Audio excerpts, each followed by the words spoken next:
Hello बच्चों, good morning. कैसे हैं आप लोग? बच्चों, welcome to my YouTube channel best approach. Don't forget to subscribe my YouTube channel. बच्चों, आज हम बात करेंगे कि बच्चों की अक्सर ये प्रॉब्लम रहती है जो उन्होंने मेरे से बहुत बार पूछा है। इसका एक बहुत सटीक जवाब देना मुश्किल है मेरे लिए, लेकिन फिर भी अपन बात करते हैं, डिस्कस करते हैं। देखो, डिस्कशन से ही जो है समाधान निकलता है, या मैं आपको एक पर्सपेक्टिव दे सकता हूँ कि इसका सॉल्यूशन क्या है। तो बच्चों, प्रॉब्लम स्टेटमेंट ये है कि बच्चे अक्सर पूछते हैं कि एक question of physics, chemistry, maths को अपन मैक्सिमम कितना टाइम दें। अच्छा, तो अपन बच्चों इस प्रॉब्लम की जड़ पर पहुंचते हैं। तो पहला पार्ट है इसकी जड़ को समझना। बच्चों, तो प्रॉब्लम की जो जड़ है वो ये है कि बच्चे जब होमवर्क कर रहे होते हैं, तो जैसे मान लो 15 क्वेश्चन उनको मिले, तो कई क्वेश्चंस में उनको लगता है कि आधा घंटा, 45 मिनट, और कुछ क्वेश्चंस 15-20 मिनट में हो जाते हैं, या शायद और कम टाइम में।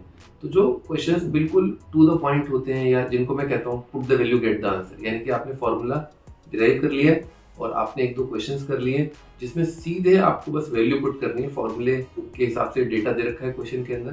तो इन क्वेश्चंस को मैं बोलता हूँ put the value get the answer. तो इस तरह के क्वेश्चन जब आपको होमवर्क में देखते हो तो खट खट खट होते हैं। फिर बच्चों आते हैं थोड़े से और एप्लीकेशन वाले या कुछ और पुराने टॉपिक का मिक्सचर करके क्वेश्चन, उनमें थोड़ा टाइम थोड़ा ज़्यादा लगता है। वैसे तो मेरी शीटें आपने अगर देखी हो तो इंक्रीमेंटल, मतलब डिफिकल्टी लेवल इंक्रीज होता हुआ चलता है। प्रोफिशिएंसी टेस्ट 1 2 3, फिर उसके बाद एक्सरसाइज 1 2 एंड फिर देन इजीली आप पीवाईक्यू कर पाते हो। पॉइंट इज, मान लो आप पहला दूसरा तीसरा, आपको 15 क्वेश्चन मिले, पहला दूसरा तीसरा आपने कर लिया, 15-15 मिनट लगे करीब करीब। फिर आप छठे क्वेश्चन या पांचवें क्वेश्चन पर आए, आप इसको करते रहे, आपने देखा इसमें तो 20-25 आधा घंटा तो 40 मिनट तक लग गए। तो ये आपको नहीं करना है। आपको अपने दिमाग को इस तरह से मैनिपुलेट करना है, इस तरह से आपको सोचना है कि एग्जाम में अगर ये आता तो आप इसको कैसे मैनेज करते।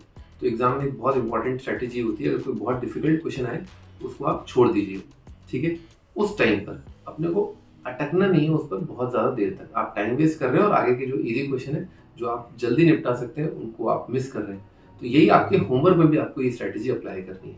क्या अप्लाई करनी है कि जितने क्वेश्चन आपसे पहली मर्तबा में हो रहे हैं, एक गिवन डिसेंट टाइम पर 15-20 मिनट। देखिए, बच्चों का अलग अलग लेवल होता है, ठीक है। लेवल इन द सेंस कि कोई बच्चा बहुत सिंसियर होता है तो वो जल्दी जल्दी क्वेश्चन करता है, उसका एवरेज टाइम पर क्वेश्चन कम होता है। कुछ बच्चे थोड़े से स्लो होते हैं, या उनका कॉन्सेंट्रेशन इतना अच्छा नहीं होता, या फिर उनका वो फेवरेट सब्जेक्ट नहीं है जिसमें वो क्वेश्चन जल्दी कर लेते हैं।